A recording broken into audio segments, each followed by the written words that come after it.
Yeah. Welcome to SPOHP's Fall Open House.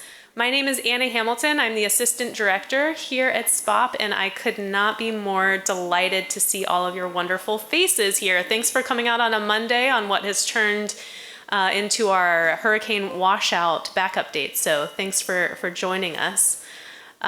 We have a couple of important announcements, which is there's a ton of pizza and snacks, and I expect all of you to help us eat through that mountain of food. Thanks in advance for your help there. So for about an hour, we'll hear from our fabulous students and staff as they give you some updates on some of our ongoing research initiatives and projects. There are so many ways for you to get involved with us here at SPOHP. Students are the heartbeat of what we do, and so we're really eager to hear more from you and get you wrapped up in the family as the semester moves on and the school year moves on. Before we hear from our very talented students, I would like to invite Dr. Paul Ortiz, our intrepid director, to say a few words about SPOHP and welcome you. Thank you.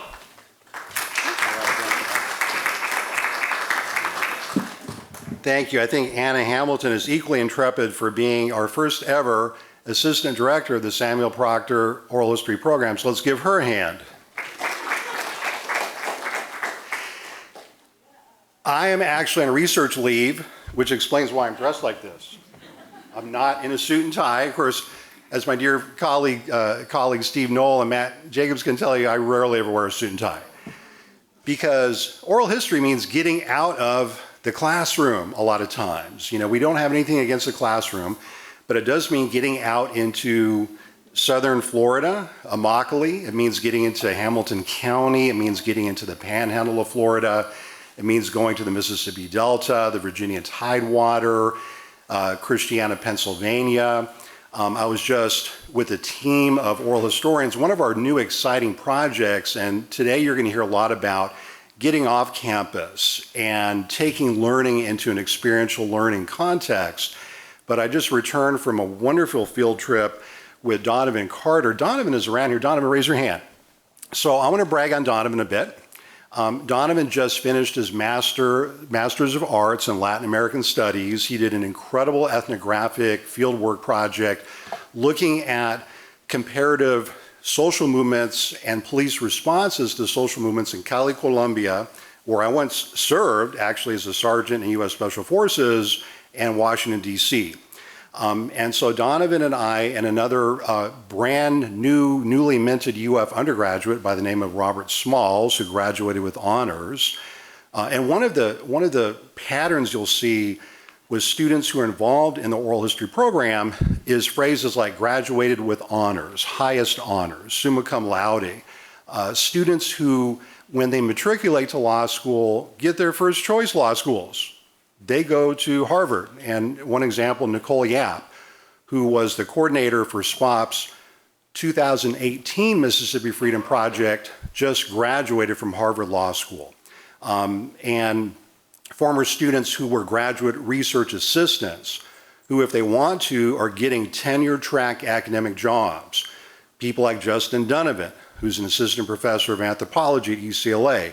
People like Justin Hosby, assistant professor of anthropology at UC Berkeley. People like Aaron Conlon, who's an associate professor of public history at Indiana University of Pennsylvania. So, and what they tell us is that they're using the skills they learn at the Samuel Proctor Oral History Program to achieve success, to think about what it means to be a citizen of the Americas or the world in the 21st century, but also what it means to be able to parlay one's skills to get a good job. For me as a director, that's always been very important. I'm a first generation college student, so the whole thing about coming to college to get a job, for my people, that's why you went to school, okay? But there's so much more. And I mentioned Donovan Carter and I just returned from California. We're working on a project that if you're connected to the oral history program, there's a good chance you'll have the opportunity to work with. And that's with the National Park Service. We have been interviewing descendants of freedom seekers and conductors of the Underground Railroad. And that just blows my mind because we're interviewing descendants of some of the most remarkable individuals in U.S. history. People like Robert Smalls, who escaped from slavery with his family, who commandeered a Union Navy vessel, who took command of that vessel and defeated a Confederate vessel in battle. People like the descendant of William Grimes, Regina Mason, who Donovan and I just interviewed in Oakland, California. William Grimes wrote the first fugitive slave narrative, self-published it in 1825. At the time, Frederick Douglass, I think, was about 7 years old, Donovan. And so those are the types of people that we're interviewing, people who have passed, who brought those stories from the Underground Railroad from the 1810s and 1820s. And intellectually speaking, our students now have the opportunity to write dissertations, BA projects, MA projects. The next big books that come out about the Underground Railroad should come out of the University of Florida. And what they're going to tell us is that they're going to come up with a brand new interpretation of what the Underground Railroad was and what it is. They're going to be able to connect the first Seminole War with what's happening now in terms of the struggle against human trafficking. So, as you can tell, I'm very excited about what happens in the oral history program. For the rest of the evening, you'll be eating pizza, enjoying conversations, and just think about how you can get involved at different points with the oral history program. I know many of you are new to UF, new classes, you're overwhelmed, your activities, et cetera, but you'll hear from different folks, staff, students, alumni, et cetera, that many different ways you can be involved with the oral history program. I am on research leave, but as many of you know, I'm very much still a campus citizen. We'd love to talk with you about the oral history program. How many alumni do we have here today of UF writ large? Very good. Alumni are our backbone, and the alumni have been so supportive. They help fund our research trips. I mentioned the Mississippi Freedom Project, and the Virginia Tidewater Project going up there. We heavily work with retired faculty at the University of Florida. We do a lot of work with retired faculty and administrators at Oak Hammock. I'm working on a project right now with UF President Emeritus Bernie Machen. President Machen is writing a lot of things. He gave an incredible speech a couple of weeks ago at the renaming of UF Center for Jewish Studies. And so I'm working with President Machen on how to get the broadest possible audience for that speech. Because in oral history, we're all about illuminating, broadcasting, magnifying voices from all walks of life. We interview military veterans. We interview people who fled from Cuba in the 1960s. We interview people who are longtime union organizers. I'll say in conclusion, my intellectual training at Duke, and even when I was an undergraduate, I was taught to try to talk to the widest variety of people possible. Get out of your comfort zone. Talk to people who speak different languages, who have different beliefs than you do. Don't talk to the same folks. In other words, get out of our social media and our kind of campus bubbles. On Thursday, for example, many of our students, and this is an opportunity that you'll have when you work with the oral history program, actually presented at a major academic conference. I think we had 4 panels, Donovan, at the Association for the Study of African American Life and History. That association was founded 108 years ago by Dr. Carter G. Woodson, who was known as the father of Negro history back in the day. And our students and alumni and staff were there presenting. When we go to Baltimore in October for the National Oral History Association, I think we'll have 4 panels again. So this gives undergraduates and graduate students the opportunity to present your research and your findings to not only your friends and not only to the campus and your department, but to national audiences. But again, in closing, I'll say try to talk to people who don't share your beliefs, people who don't come from your community. That's really what we do. I rarely ever go back to my home community of Bremerton, Washington, a very grimy, dingy shipyard town, and interview home people, right? Much as I love them. I like go to other places that I didn't grow up in. On Thursday at Asala, I was so honored to be able to speak at the Banned Books Readout with Angela Davis, Dr. Janetta Cole, just incredible people. And then this morning with the National Latinx Psychiatry Association, I didn't even know that association existed, but they wanted to hear about how can history heal the issues that we have within our own communities. On Wednesday, I'm doing the Hispanic Heritage Keynote for Wells Fargo. That Wells Fargo. Did I ever imagine I would be speaking to Wells Fargo? No, I did not, because I'm a union person, as you can tell. But as long as people want to hear things, we're going to continue to talk with them. And I'm just thrilled that you're here. I'll turn the program back over to Anna, and thank you. Thank you for showing your interest. Go Gators.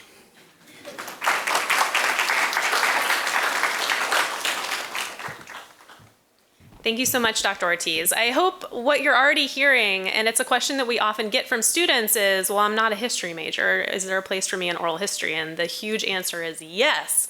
We want you, if you're in the sciences and if you're in the business school, we want you from across disciplines. Oral history is for everyone, and what you can learn here can propel you forward in your own journey. So don't let the history title scare you away. We are lucky to have wonderful advocates at the College of Liberal Arts and Sciences. I think our chief champion there is Associate Dean Trish Travis, who I would like to invite to say a few words about us and about our relationship with the college. Thank you. So I just want to say, Dr. Ortiz spoke very eloquently about the fact that he was on a research leave, and that's why he was dressed the way he is. I'm not on a research leave. I'm just dressed like this because it's a Monday in a busy year, in a slightly nutty year in the College of Liberal Arts and Sciences at UF. If y'all are new to the university, or even if you've been here a while, you may wonder, what is the dean's office? Like, why should I care about it? I like to think of the dean as like the principal of your high school. I'm like the assistant principal for discipline or for curriculum or something like that. I don't get to walk around with a paddle. I find that really sad, but soon come. So I assist the dean, who is sort of the boss over all of the departments in the College of Liberal Arts and Sciences, and one of the delights of my job is getting to champion units like the Proctor Oral History Program that students coming to UF may not even have realized existed before they got here. Everybody took history in high school. I know my daughter is taking AP World History right now. And when I teach my classes, my appointment is in the Women's Studies program, but I'm a US historian by training.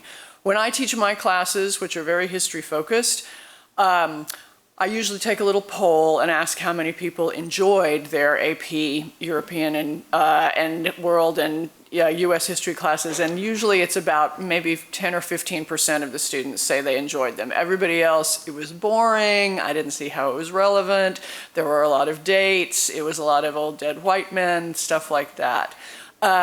These are facts about the way history is often taught in high school. I used to be a high school teacher, so I know it's possible to do it differently, but there are strong pressures to teach it in a certain way. One of the things that's awesome about coming to the University of Florida and taking classes that are history classes is that you can get a different take on history here than you did in your high school. You can hear stories about the people who really lived history at a day-to-day level, and people who made history in tiny incremental decisions in their lives, just like you're making history today, by choosing what you're going to wear, or who you're going to talk to, or what music you're going to listen to, or how you're going to vote. You all are makers of history, and when you're at the university, you can study other people like yourself who made history without being elected to public office, without writing books, without being famous, and without exercising the kind of power that we see exercised by our elected officials. There's power everywhere in lots of little tiny decisions that people make in the real world. And one of the things that's so awesome about oral history is that it's a method for capturing that power, for capturing it, recording it, and then using it as a way to think about how we negotiate the world all around us every day in our own moment. So I think if you feel, as I do, that we're at a very bizarre time in this country's history, and you want to think more about how to be an actor and an agent in this odd moment that we live in, it's a great time to look back at the past and how other people, just regular people like yourself, have done those negotiations and found paths for themselves in other odd moments. It's really interesting to hear about. If you like stories, you hear great stories. If you want inspiration, you can get great inspiration. If you want to feel like I'm not the only person who really didn't know how to manage things, you can hear that from people that you interview in an oral history setting. And probably you were never invited to think about that by your high school history teacher, and that's a real sadness because it's the kind of thing that makes the past come alive and makes the present make more sense. So I work hard as the associate dean who oversees this unit to keep this unit in the public eye, to make sure that it has resources that it needs to invite people in to create and produce and analyze and make cool stuff. Look at all this cool stuff that's all over this room. So I'm doing that to create more opportunities for students, undergraduates and graduate students, to be able to access the past through oral histories in order to inform their own lives today. And maybe it'll just be an individual thing for you, or maybe it'll turn out to be a sort of formalized knowledge production that leads to an undergraduate honors thesis, or to the creation of a piece of public history like these diagrams and charts around us, or an online piece of history like a curated set of images or testimonies. There can be lots of different kinds of knowledge products. We have Deborah Hendricks, who is one of the most amazing hands-on creators on this entire campus, who's ready to lead and guide you. And there are few spaces on this campus that are more open to the cultivation and the creation of new knowledge. So even if you didn't like history in high school, or maybe especially if you didn't like history in high school, now you're here, you can just do it. And let me or Dr. Ortiz or Dr. Matt Jacobs, who's the acting director of SPOHP this year while Paul is on research leave, let us know if we can help you, because this is where the action is and we want to make the action happen. Thanks.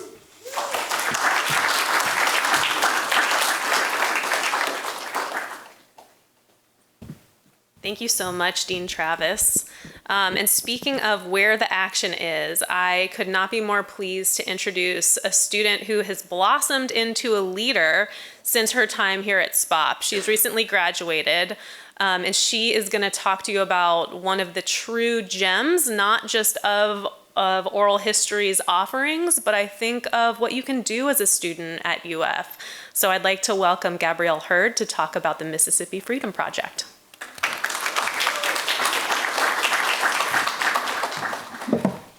What's up, guys?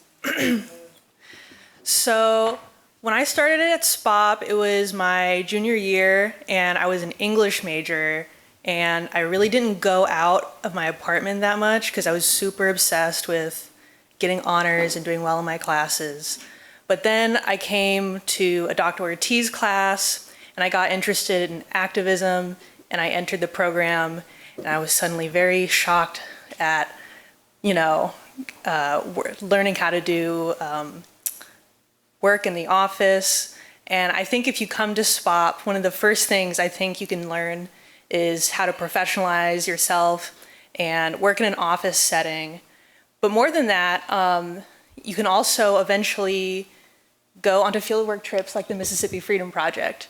So the Mississippi Freedom Project is the biggest annual trip that SPOHP goes on. And we've been going on it, gosh, how many years? Like 16 years. And we leave from Gainesville in a caravan of minivans and drive our way to Tallahassee. And from there we go to, this year at least, we went to Pensacola, we went to, Clarksdale, Mississippi, then to Elaine, Arkansas, then to Glendora, Mississippi, Money, Mississippi, Montgomery, Alabama, and then we came back to Florida. Now, all of those sound like really small places, and you probably don't know what any of them are, but all of them are filled and intertwined with history that affects us every single day. And when you go there, I think the most important thing is if you weren't aware of the history that came from that place, you might drive through and look at it and say like, well, there's not really anything here. Like, what's worth looking at all these like clay roads and fields of crops? Like, the people here don't know what to do. What are they doing there? So if you want to next slide. So the biggest part of going on these trips is you get to really contextualize what the meanings of things like freedom and civil rights are. Because we go on these trips and to the biggest one I want to show you is Elaine, Arkansas. And Elaine is the site of the 1919 Elaine massacre, which was a racial massacre over black sharecroppers attempting to unionize to get more money for the crops they were selling on their land. Now, what does that mean? We learn about these events in history books, and sometimes they keep them from us, but a lot of the times history teachers don't really give us the time to contextualize what that means in the modern day. So when you go to Elaine, you see a lot of devastation. And if you were to drive through there, you wouldn't know what happened. But next slide. You begin to understand how history affects us on an everyday basis, trickling down and creating discrimination, and in a place like the Mississippi Delta, necessitating a struggle for freedom that results in the civil rights movement in the 1960s. The entire Delta area down the Mississippi River is what bred the civil rights movement in the 1960s. But if you went there, you see places that have been devastated by events like the 1919 Elaine massacre, you'll understand how the struggle against oppression necessitates that eventual movement. So can you play the through the senses and all that, you get to a certain point and everything just stops. It's like, can't find nothing. So would you say the population's decreased over the years in Elaine? Yes. By hundreds of people. And so, like, me, just like reflect more. So, what do you think we can do with education for our children? Like, do you think we should be teaching them, or like teaching, I guess, like, of healing sessions? If that what you said earlier from yesterday. I think what we should be teaching is the truth. I'm talking about that's what's going on now. Everybody's sugarcoating the truth. You know. And no matter how bad it is, I think it's the truth. You know, you can't come behind the truth. You know, you tell the truth, you know, it's just the truth.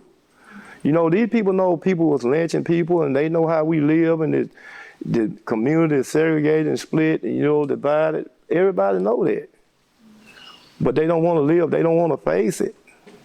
You know, we got reporters coming here back all the time for a day or two. And then they go back and write all these crazy stories about sharecropping, but black people never owned anything. They don't talk about that. They don't talk about when the military came in here and surrounded people and slaughtered them down with machine guns. They don't talk about that. They don't. Or history talk about it, but they don't talk about it. The important part of that is he's talking about how people, no, it's cut out.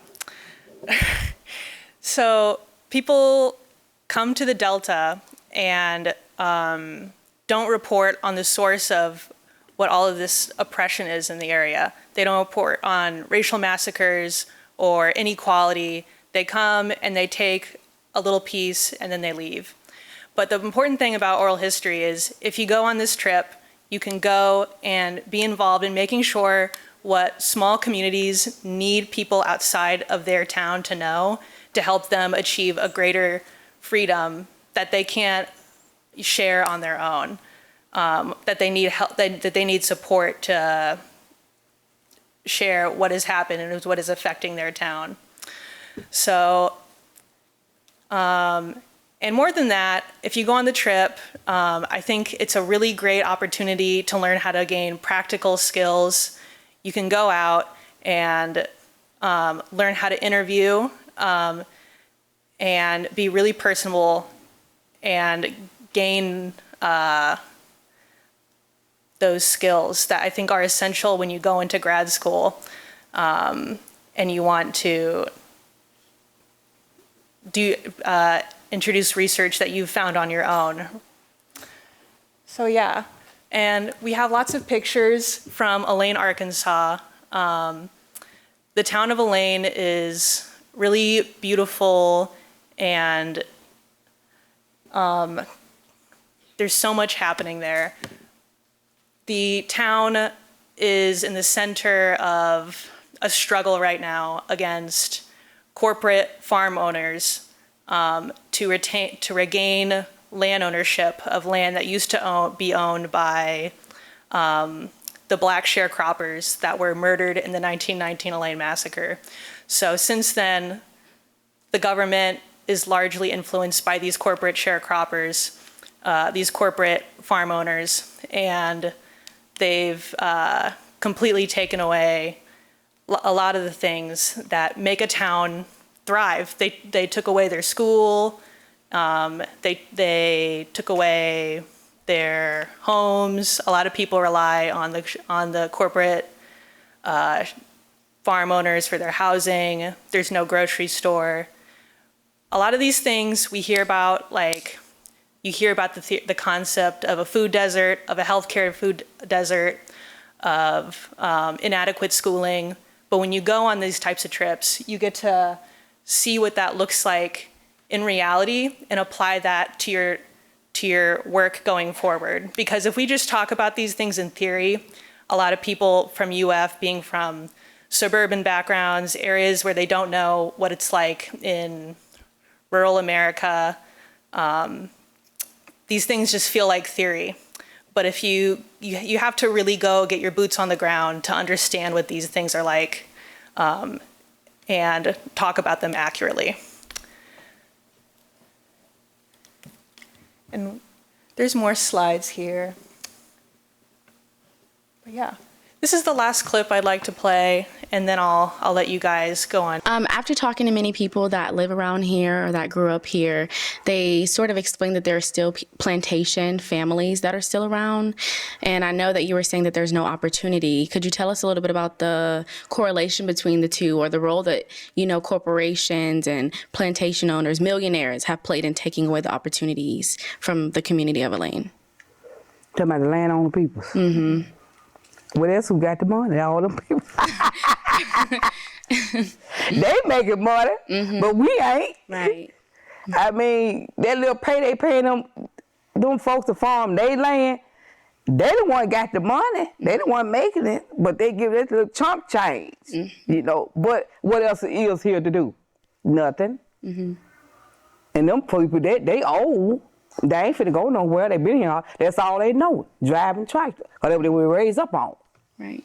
So that's what they gonna do. They'll live in these people's house that they work for, but if they mess around and get sick, guess what? They got to move out them people's house because they can't work for them no more. And that ain't right. You work for these people all your life, but you get sick. You got to come up out their house. So best thing for you to do, get your own. And then you have to worry about that. Yeah. What do you think your goal or dream for the city of Elaine to be one day, you know, if things were to improve? I want our school back. When they took the school, they took everything. I would rather for us to have our school back. There's one thing I would want for our school back and for us to come together and be one big happy family. I'm talking about white, black, Puerto Rican, whatever you is. I want us to just come together and work together as one. And have no differences between nobody and just love on each other and like that. I hope you come on the trip. It's a really wonderful trip, and you can just really gain a deeper context for so many social movements in America. And we would love to have you. Thank you.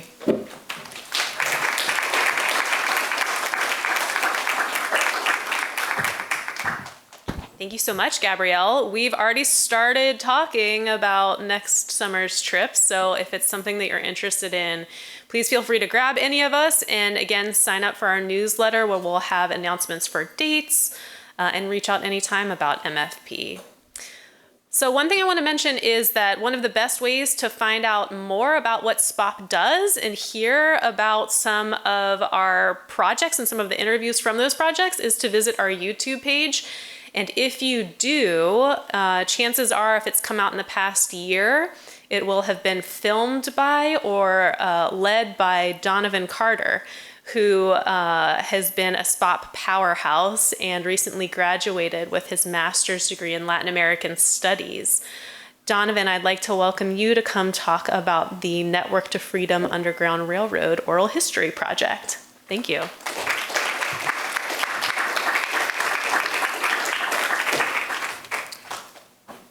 Stand back here. How's everyone doing tonight? Good. Good. Well, thank you guys for coming out today. We really appreciate it.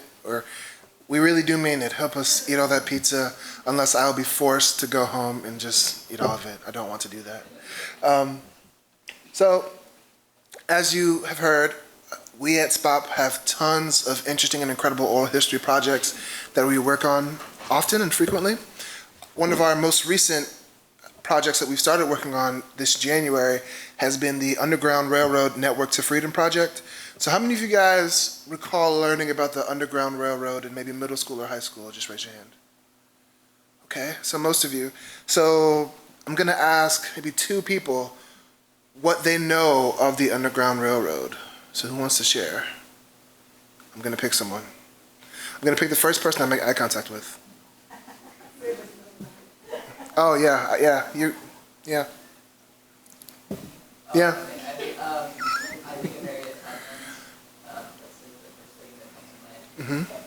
Okay. So, Harriet Tubman, good. She's a hero. Others? Someone else? I think of a network of various people throughout the southern United States and into the northern United States who helped runaway slaves escape slavery. Absolutely. So you're both right. These are both true things about the Underground Railroad. However, what we're learning is that the Underground Railroad is not necessarily exclusively a south to north relationship. It goes also from the southern United States, Alabama, Georgia, Maryland, Virginia, even west to like Mississippi, Florida, even further south, going west as well, and also even sometimes south to the Bahamas. We had one narrator, Miss Tina Dunkley, who's a descendant of the Marykels, who were a group of formerly enslaved Americans who served with the British in the War of 1812 in order to earn their freedom. So the escape, the way to freedom wasn't always north. Sometimes it was south or even west to places like Mexico, California, things like that. We're learning all these incredible things. So I'm going to talk about some of these pictures.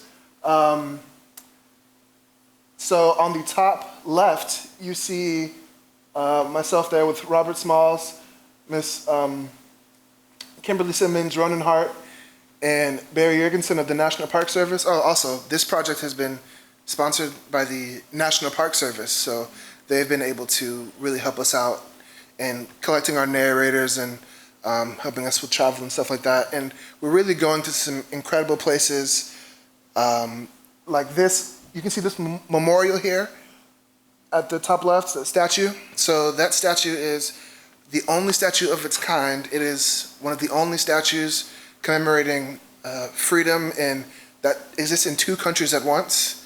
So that half is on the Detroit River in Detroit, Michigan. It's pointing, you see the man there, he's pointing to a place in Canada, which is just across the river, and the other half of the monument is on the other side. So through each of these narrators and through each of these interviews specifically, we're able to get a clear glimpse into what the Underground Railroad was actually like. And beyond that, our narrators can tell us how these stories of freedom and of perseverance and of self-determination influence them today. So this gentleman here in the bottom left, Bruce Purnell, he's a descendant of John Jones, who was an infamous freedom seeker. He rode from Tennessee to like Virginia for his own freedom papers one time. It was insane. And he also is a prominent member of early Chicago, a prominent social leader in early Chicago. And Bruce here has shared about how the legacy of I believe his 3rd great grandfather influences him to strive for social justice today. And it's been absolutely incredible to hear from these direct descendants of people who are,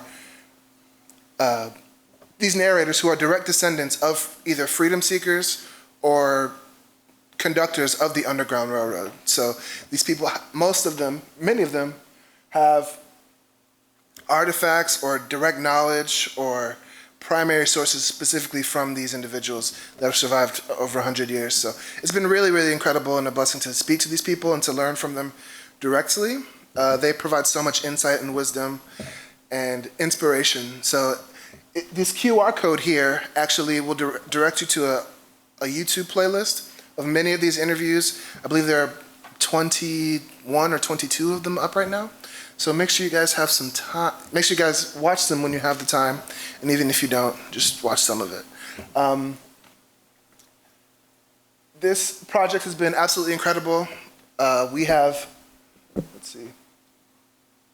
done interviews in people's homes. We've done them in courthouses that are from colonial times in Virginia. So we did one interview in Virginia that was in a courtroom that was actually built like in one of the earliest places in Virginia to have a courthouse. So really, really cool. This on the bottom right is actually in the Royal Oak Historical Society. And in the center there, what our narrator is holding is one of the proclamations honoring her ancestors, who are actually the first Black folks to own land in Royal Oak, Michigan. So, and their family is still the longest living landowners in that city. So really, really incredible stories. So I hope you guys learned just a bit. And if your curiosity is teased, definitely check out this playlist of interviews. You guys are gonna learn a lot. So thank you guys.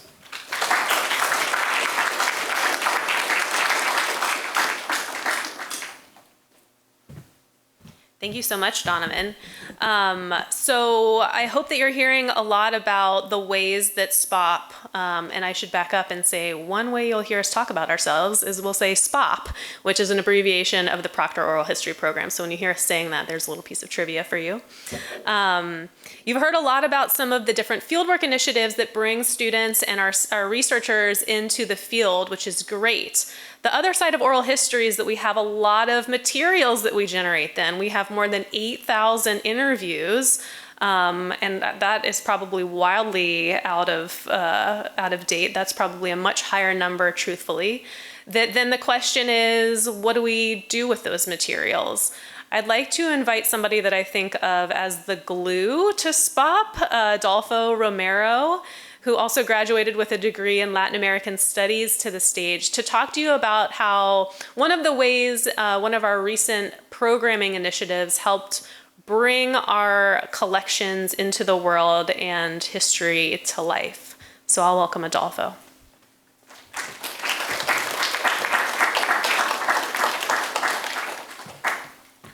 All right. Well, hello, everyone. Thank you, Anna. It's great to see everyone here, a full house, especially after the pandemic. It's been a couple of rough years.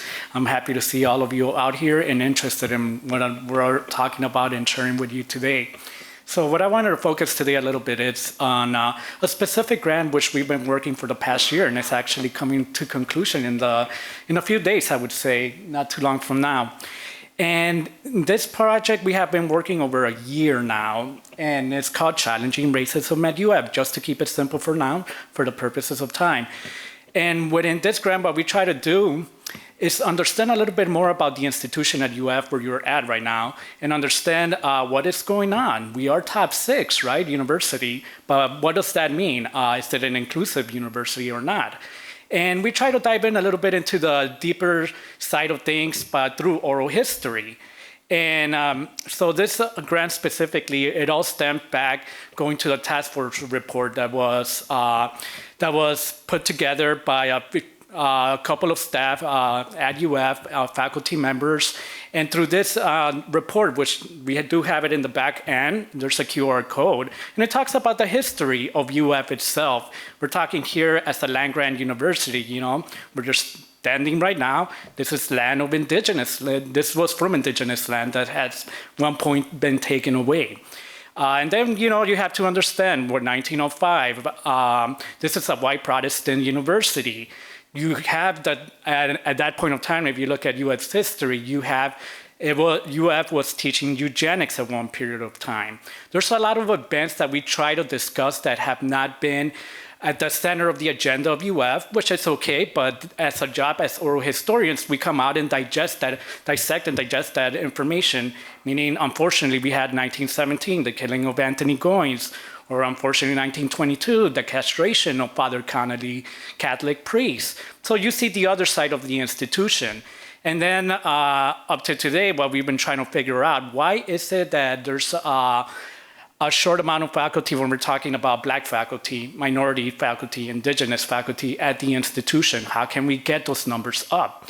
Well, to get those answers, we decided to understand a little bit more on the climate of UF. But more than that, when has it been that students and faculty have come together to organize themselves to bring some type of change? And if you look in the back over there in the corner, some deliverables have been creating a timeline. You'll see a beautiful timeline with a lot of events that occur at the university that maybe many of you have not known. And what we try to do is digest that information, make it accessible for all the people in here to understand some of that history. So the beauty of oral history is that not only can you discuss it like I'm doing right now, but you could also do it through different means, such as creating a podcast. We had a podcast, a specific series called Challenging Racism. I would say check it out. It's on Spotify, Apple Play, and all your social media probably out there. Just go Samuel Proctor Oral History Program. But not just that, importantly, to discuss about this situation that I'm discussing to you today, we put out 9 public programs last semester. We were quite busy doing this over and over throughout a whole entire semester, which was very successful. We had a lot of attendees, but we also went out into the community. So knowing your community is very important, not just being inside the institution over here at UF. And I think today you heard a lot of folks say, go out of just the campus region. And that's something that the Samuel Proctor is good at. Going into the communities, getting the voices that you probably would never hear. That's where we collect them, we bring them back here, and we make them accessible to the worldwide. And that's through the University of Florida Digital's collection, which we do have a close relationship with. And you could access all the interviews that I'm speaking to you today on. You could also access them on YouTube, on SPOHP's channel. So One of the movies that I want to put right there a little bit, and just to showcase how oral history could help you, Miss Deborah Hendricks, which put an amazing production called Oscar Mack versus the Ku Klux Klan. And that film is a grand film premiere, which we had a couple months back, and we've been showcasing it in different areas. We actually just, as Dr. T spoke, we came from Masala. We did another film premiere on that. Well, we showcased the film. And the film itself is very powerful. We interview a lot of folks, descendants from both sides of the family. So you have to, in order to understand an issue, you have to see it through both lenses. And what we did, we presented the one side versus the other side, and then we invited the families to come together, and we had a whole public program. So why am I saying all this? I want you to see the power of oral history and how it could be used. And that's that truth, bringing out the truth, but also that reconciliation. How does that look like? And I believe by doing the events that we've done, by doing the film that we've done, the production that we've done, that's some of the very first steps, at least, to create that change. I won't take much of your time anymore. I know it's almost past 6, but what I would say, this is one of about 200-300 collections that we have available. We could sit here all day, all afternoon, evening, and just keep talking and talking. Outside of this, I would say there's like the Florida Naturalist Project collection, which I won't discuss much, but I just want you to think about it in different ways, in different disciplines. I assure you, whichever majors you might be here, there is something for you. And my hopes are that after talking to you today, that you're able to access all this information. Go online. If you need to do an essay, use an oral history. It's part of that qualitative process. While it might not be quantified in that sense, it is definitely qualitative, listening to those experiences and factual voices of the individuals. But with that said, I will conclude my side of challenging racism.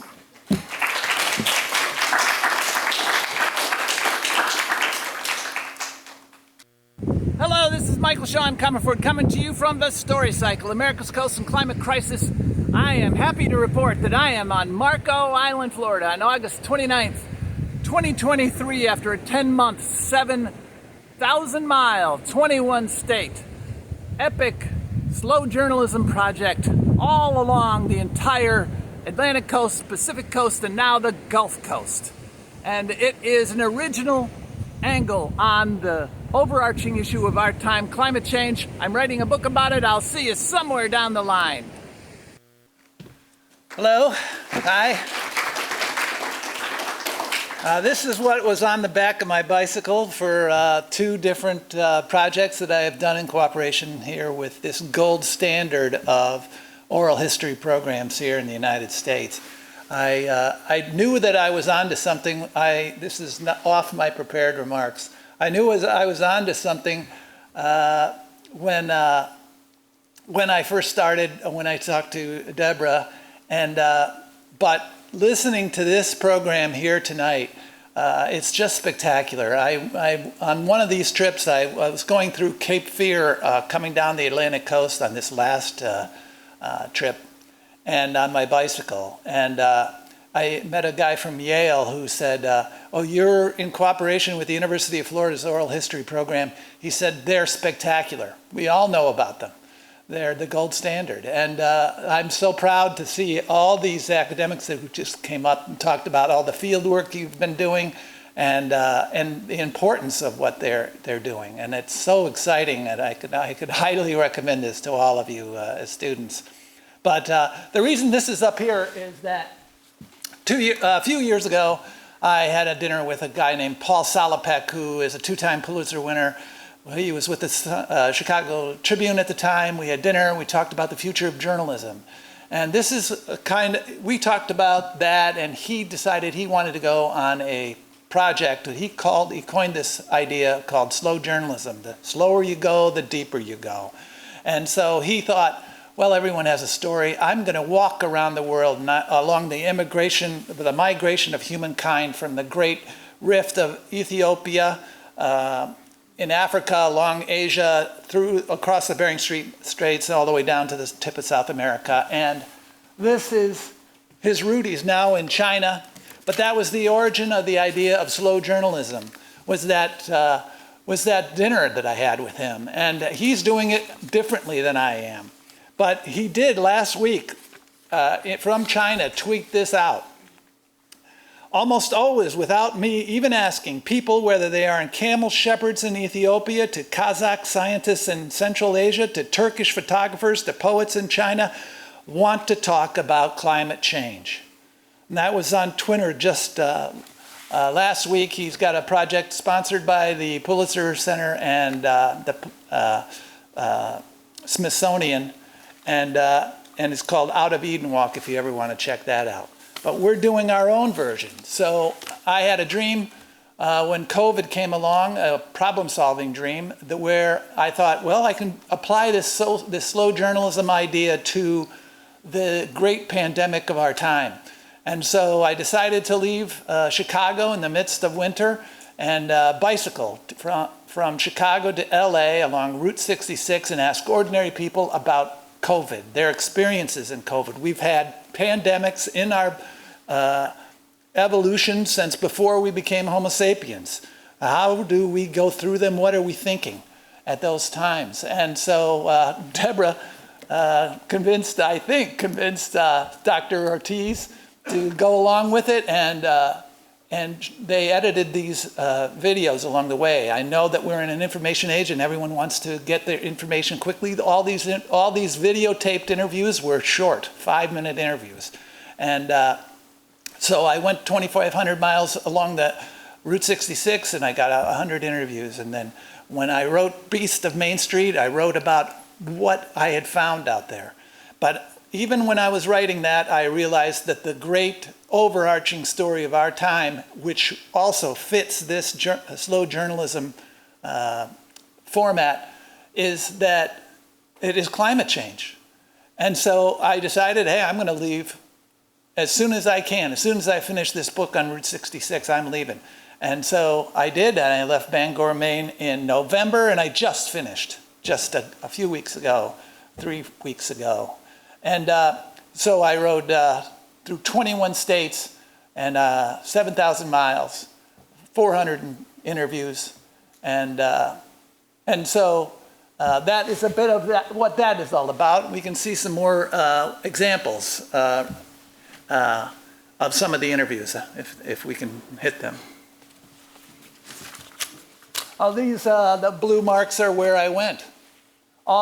Down the entire, from Bar Harbor to Key West, took a train up to Seattle, then Seattle down to San Diego, and then I drove up to the border of Mexico and then started right on Brownsville and rode the entire coastline and down to the Everglades and Chokoloskee, which only has 400 people in that town, but it's super interesting. I see smiles. There's a lot of people that know that. So this is in Georgia, and this guy is a real character. Everyone said you had to talk to this shrimper.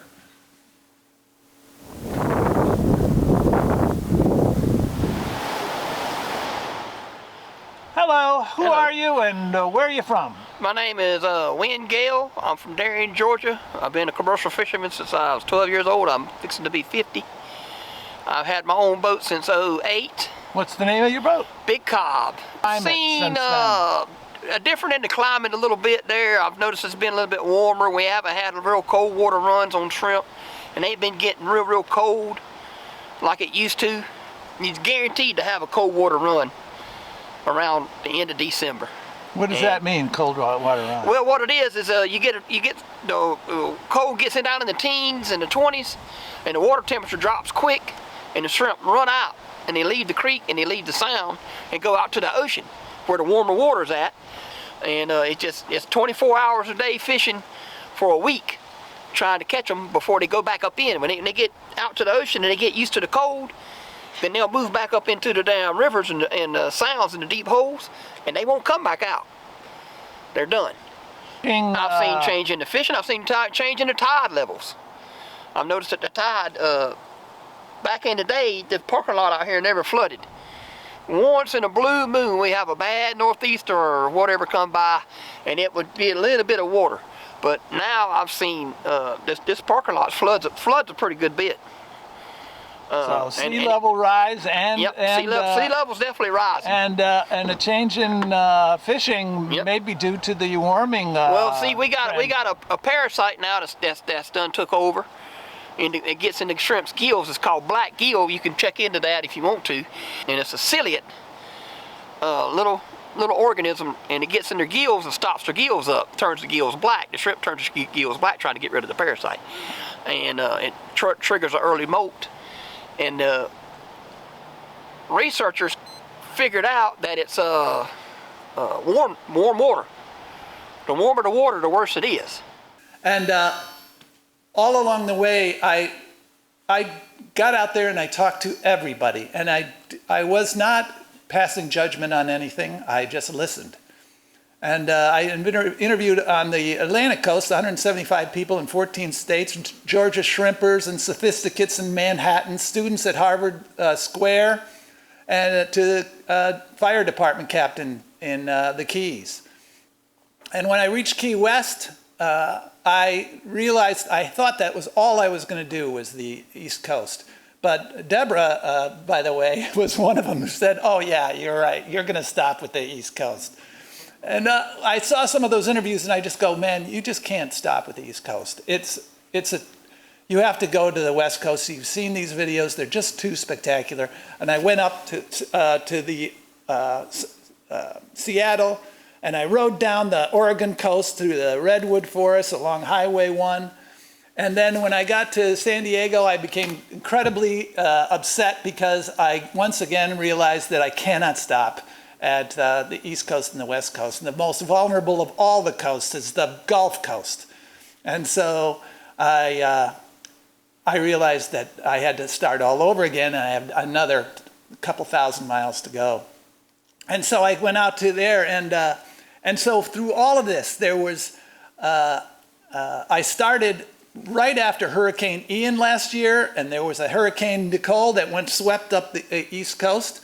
I ended with the Hurricane Idalia, and it was the hottest. It became one of those bizarre climate change years. I've seen it in the national press where some climatologists are saying, hey, the argument of whether climate change is happening has ended this year because all these wild events has really stopped the climate deniers in their tracks.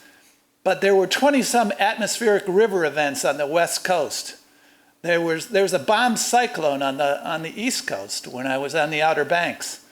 There was the heat dome all the way from Texas, all along the coastline of the Gulf.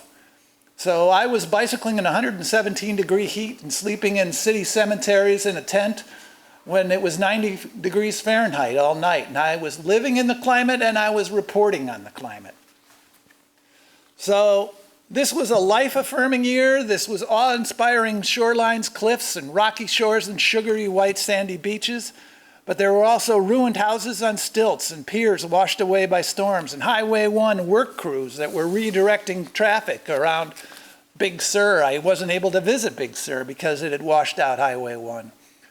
There was a sense that these are the good old days, that badly bleached coral reefs around North America's largest reef system, which is in southern Florida, is going to be worse in the future, and these are going to be the good old days. So we are living the oral history that other people are going to be reporting on later. The story cycle, which I called it the story cycle, was an effort to get people's experiences and opinions on climate change, to gauge their sense of urgency, to spark a discussion about climate. People wanted to be heard. Some people were clearly working out what they thought about climate change as they spoke. To many, the interview was so important. At the end of many of these interviews, people would say how important they felt this was. Last week, we saw demonstrations in New York. We had the UN Secretary Antonio Guterres say that humanity has opened the gates of hell. We are headed toward a dangerous and unstable world. So this is oral history, but it is affecting current history. And so it's a hybrid. I call this a hybrid of journalism, oral history, and art.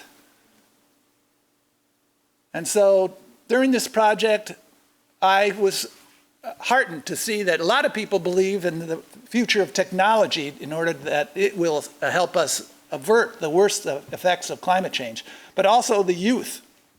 Young people are motivated to address these issues. And so this year has been a year of listening and learning from Americans and their experiences and these many points of view. And this is what I conclude here, is that slow journalism is a way of listening and learning to Americans, and I call it a phantasmagorical year, and it is important. It adds to the discussion for future changes in our fossil fuel world. And that is that.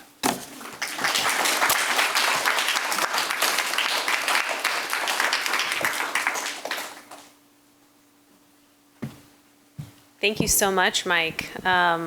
We've been hearing Mike's voice ring out through our hallway all summer, working on processing his interviews. So it's nice to see him in person and have him with us today.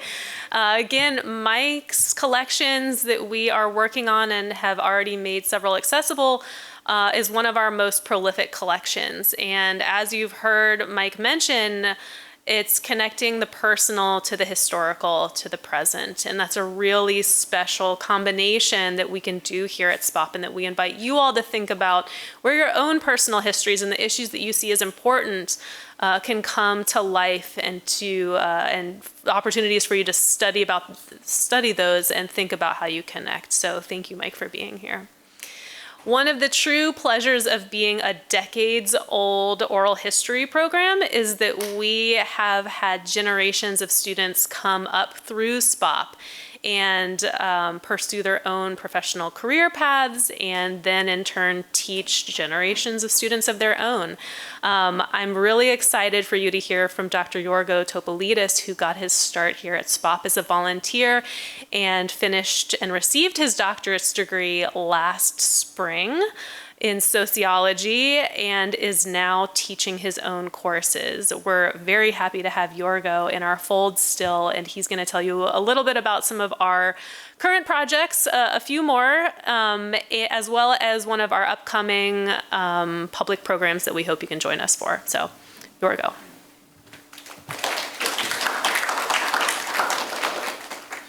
Good afternoon, everybody. How's everybody doing this afternoon? Good? Yeah. Still awake? Yes. Yeah, holding on? All right. I'm not going to take too long, too much more of your time. Briefly, I just want to say that, as Anna mentioned, I am a product of SPOHP, and I'm a sociologist. Okay?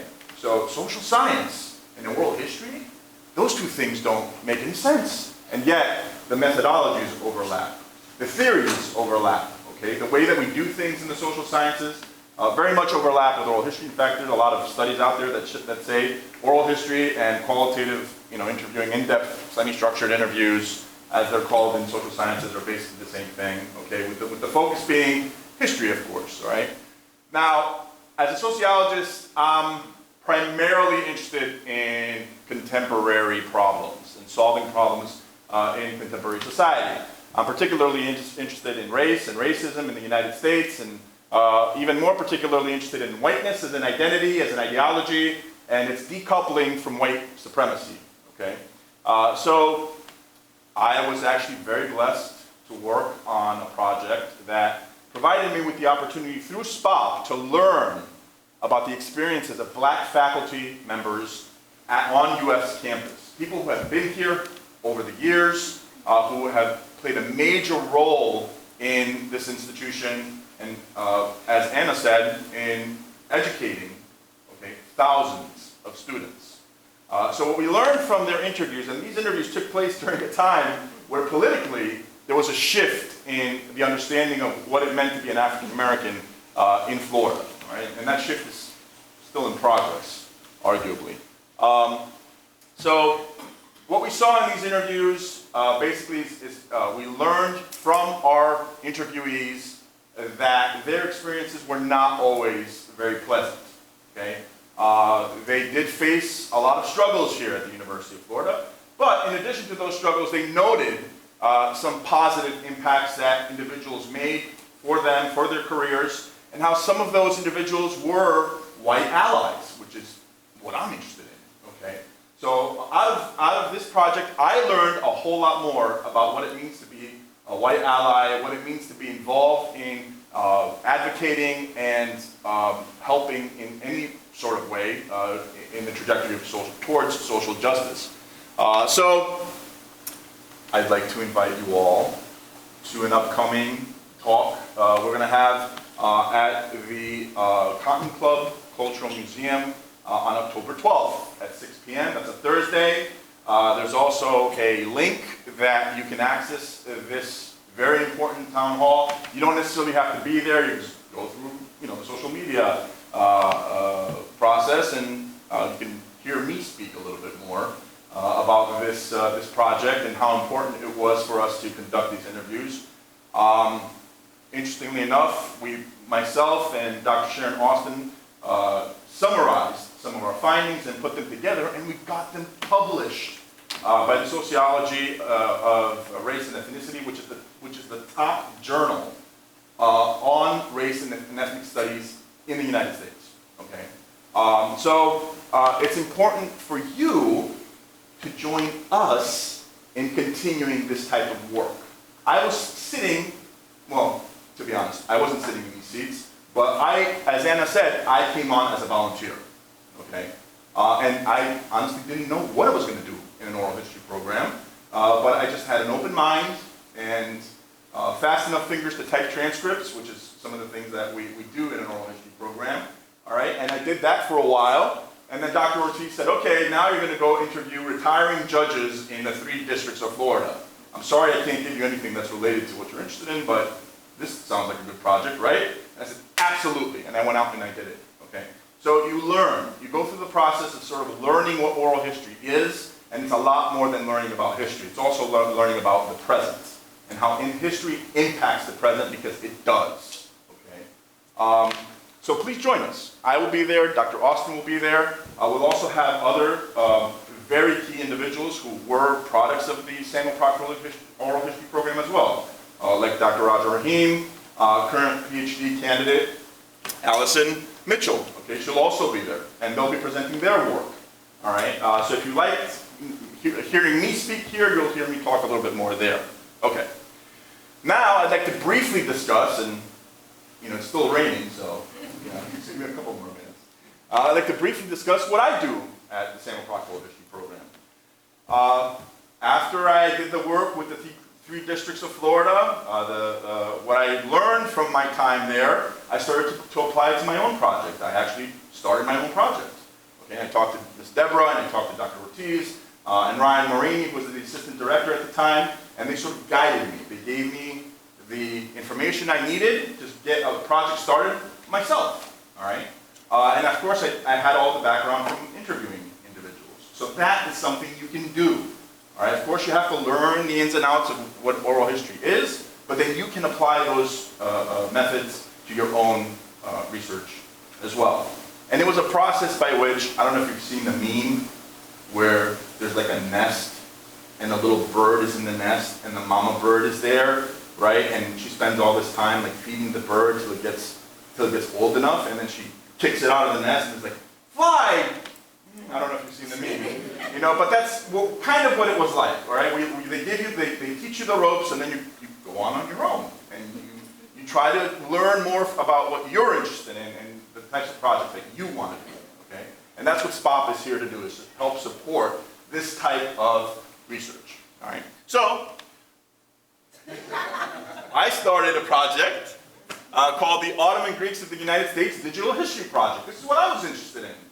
Okay, and I went out and I identified descendants of migrants who arrived to the United States from the former Ottoman Empire. What? And interviewed them and I learned about their ancestors' experiences of expulsion, of genocide, and all of the different push factors that sent them to the United States, and then the ways in which they settled in the U.S., right? And what those settlement experiences were like. And what I learned from those settlement experiences was that they were not all, these people, this immigrant group, were not always white. Okay? They were seen as inferior to the white Anglo-Saxon Protestant sort of ideology and identity. All right? And they're not alone in this. Of course, there's a huge amount of research that's done on all kinds of migrant groups that had a similar experience, all right, from Europe and other parts of the world. So in addition to interviewing them and learning more about them, I turned this into a digital history project. Well, you know, sure, why not? Deborah's like, yeah, we'll do this. You know, just bring the information. You know, we'll take care of it. And we put it all together on a nice website, which 7 years ago was in my head, and with the help of everyone at SPOHP, I made it real. Now it's online. And now I go to conferences, and I'm like, I have this really cool website for you to see, thanks to the Samuel Proctor Oral History Program.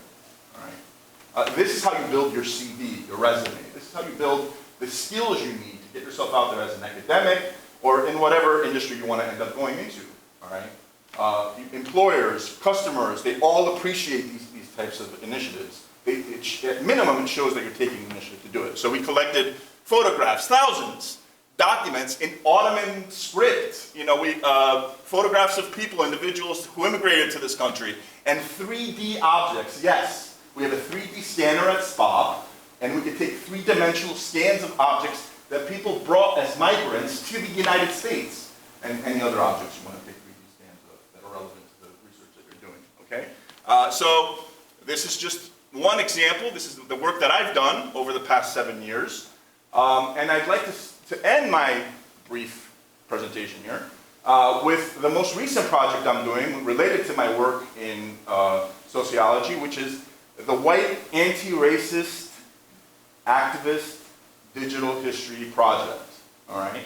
And what this project does, is it aims to decouple whiteness as an identity and an ideology from white supremacy. Okay?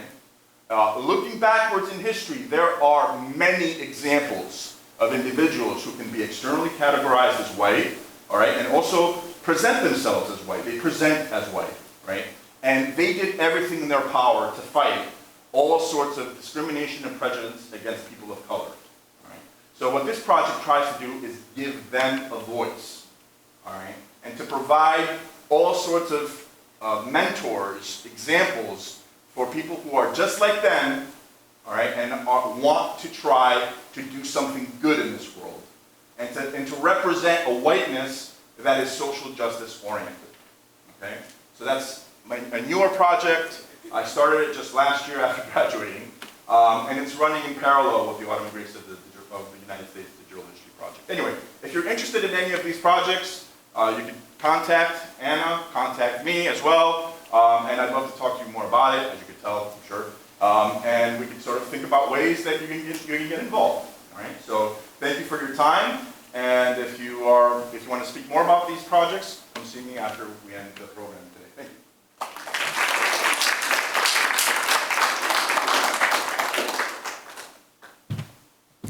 Thank you so much, Yiorgo. Great. You have had a whole sampler platter of ways that you can get involved with SPOHP, and I hope that it was helpful. We really want to work with you all. We want to hear more from you. One thing I want to mention before we let you back loose into the rainy landscape is so there are tons of opportunities for field work. But like we mentioned, there are tons and tons of oral histories that are in our collections that date back to the 1960s. So another way that you can get involved with us is to use these collections. Every single day I talk to Deborah, and she's working on a collection that I had never heard of, that I didn't know that we had before. So the depths of our archives feel seemingly endless. So come speak to us about your research interests. Maybe you're working on a paper for class and you want to learn more about XYZ. The Cubans in Ybor City, maybe you want to learn more about climate change and contemporary perceptions along the East Coast. Maybe you want to learn more about the Latinx diaspora or the history of the Florida queer community. We have so many collections that can speak to your research interests. So while we do invite you to come get involved in our networks, there are other ways that you can utilize our collections collections and our resources. So don't be shy about reaching out to us. I mentioned our YouTube page.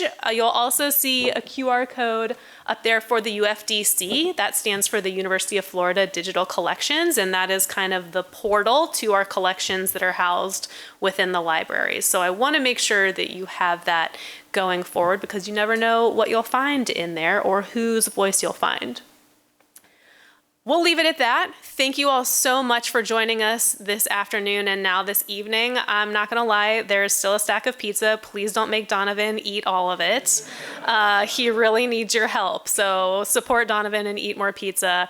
Reach out to us. We're gonna hang around for a little bit, so come find us and ask any questions that you all have, and stay in touch with us on social media and our newsletter. So thanks y'all, appreciate it.